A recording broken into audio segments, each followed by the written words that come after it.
প্রিয় খামারি ভাইরা, আসসালামু আলাইকুম। আজকে আমরা আলোচনা করব আরগুলাস মানে উকুন নিয়ে।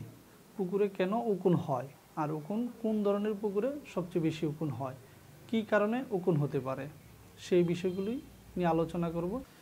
এরপরে অনেক অঞ্চলের মানুষ ফার্মেন্টেশন করেন, যেমন গোবর, খোল এগুলো ভিজিয়ে রেখে খাবার দিচ্ছেন মাছের, সেই সমস্ত পুকুরেও কিন্তু উকুনের উপদ্রবটা বেশি। এরপরে যে আমরা যারা সুষম খাদ্য না দিচ্ছি, আমাদের মতো করে আমরা খাবার বানাই দিচ্ছি, আপনি যদি সুষম খাবার না দেন তাহলেও কিন্তু পুকুরে উকুন হচ্ছে।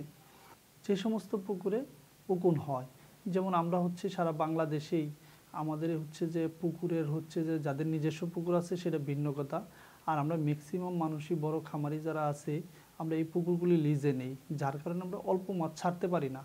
সেক্ষেত্রে আমরা কস্টিং মিলাইতে পারি না, পুকুরের খরচ উঠাইতে পারি না। সেই জন্য আমরা বিশেষ করে যারা তেলাপিয়া পাঙ্কাশ চাষ করি, আমরা ওভারলোড মাছ চাষ করি, যেখানে শতাংশতে যে 25 থেকে 30টা মাছ দেওয়া দরকার, সেখানে আমরা তেলাপিয়া বা পাঙ্কাশ চাষ করলে 200, 250, 300 পর্যন্ত আমরা দিচ্ছি।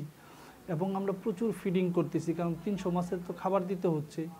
এই 300 মাছ যে মলত্যাগ করতেছে, তলদেশে প্রচণ্ড দ্রব্যাদি একেবারে এই পরিমাণ হচ্ছে যে ওইখান থেকে উকুন জন্মাচ্ছে। এরপর উকুনের সমস্যার কারণে যখন আপনি উকুনের ওষুধ ইউজ করতেছেন, যেমন আইভারমেকটিন বলেন, সাইবারমেকটিন বলেন, ডেল্টামেকটিনই বলেন, তাহলে কিন্তু আপনার জু প্লান্টন কিন্তু নষ্ট করে ফেলতেছে। এই যে আপনি জু প্লান্টন তৈরি করতেছেন, জু প্লান্টনের প্রোটিন মাত্রা কিন্তু অনেক বেশি, 35 থেকে 40% জু প্লান্টনের প্রোটিন।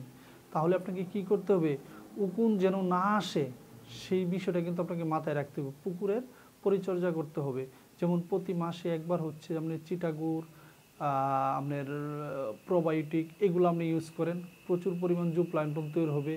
আপনার খাবার, আপনি যে খাবারটা প্রয়োগ করতেছেন এটার মধ্যে প্রোটিন কত 25, 26, 28 এর বেশি না, কিন্তু জু প্লান্টনের প্রোটিন মাত্রা কিন্তু 35 থেকে 40%। তাহলে আপনি যখনই উকুনের ডোজ ইউজ করতেছেন ডেল্টামেকটিন অথবা সাইবারমেকটিন ইউজ করতে পারেন। তো আপনাকে মাথায় রাখতে হবে উকুন আসার মানে পূর্ব প্রস্তুতিটা আপনাকে থাকতে হবে। আপনি ওভারলোড মাছ চাষ করতে হলে অবশ্যই পুকুরের পরিচর্যা করতে হবে। প্রতি মাসে চুন, লবণ এবং জু প্লান্টন, ফাইটোপ্লান্টন তৈরি করার জন্য প্রোবায়োটিক এবং চিটাগুড়, এটা অবশ্যই আপনি প্রতি মাসে ইউজ করবেন। আপনি জু প্লান্টন, ফাইটোপ্লান্টন তৈরি হলে আপনার খাবারের পরিমাণ কম লাগবে। এখন বর্তমান বাজারে আপনি যদি খাবার বানানো 42 টাকার নিচে, 45 টাকার নিচে খাবার বানাইতে পারতেছেন না, আবার যদি কোম্পানিটা কিনে খাওয়ান তাহলে তো 55 টাকার নিচে কোনোভাবেই সম্ভব হচ্ছে না। তো এই যে জু প্লান্টনগুলো নষ্ট হচ্ছে শুধু আপনার পরিচর্যার কারণে। একবার যদি আপনি পুকুরে উকুনের ডোজ ইউজ করেন, অন্তত 8 থেকে 10 দিনের ভিতরে মাছের গ্রোথটা ওই আশানুরূপ পাবেন না। এই যে গ্রোথটা থেমে গেল, আপনি কিন্তু প্রতিদিনই আপনি পুকুরে যে খাবার দিচ্ছেন, তাহলে আপনি ওইখানে কিন্তু আপনি লুজার হচ্ছেন। এই জন্য পুকুর পরিচর্যাটা অবশ্যই মাথায় রাখতে হবে, যে আরগুলাস আসার আগের যে নিয়মগুলি ওইগুলি আপনাকে মানতে হবে। এরপরে যদি কোনো কারণে এসেই যায়, সেক্ষেত্রে আপনি কি করবেন, যদি একেবারে খুব বেশি আক্রান্ত হয়ে যায় সেক্ষেত্রে আপনাকে অবশ্যই ডেল্টামেকটিন ইউজ করতে হবে। ডেল্টামেকটিন গ্রুপের যে কোনো মেডিসিন ইউজ করতে হবে। এটা প্রতি শতাংশে আপনি 4 থেকে 6 ফিট পানির জন্য 5 থেকে 10 গ্রাম, আমি আবার বলছি 4 থেকে 6 ফিট পানির জন্য 5 থেকে 10 গ্রাম আপনি পুকুরে ইউজ করবেন। আর যদি আপনার পুকুরে যদি চিংড়ি মাছ থাকে অবশ্যই ডেল্টামেকটিন ইউজ করা যাবে না, সেই ক্ষেত্রে আপনি আইভারমেকটিন গ্রুপের মেডিসিন ইউজ করতে পারেন। আপনি প্রতি শতাংশে 5 থেকে 10 গ্রাম আইভারমেকটিন ইউজ করবেন।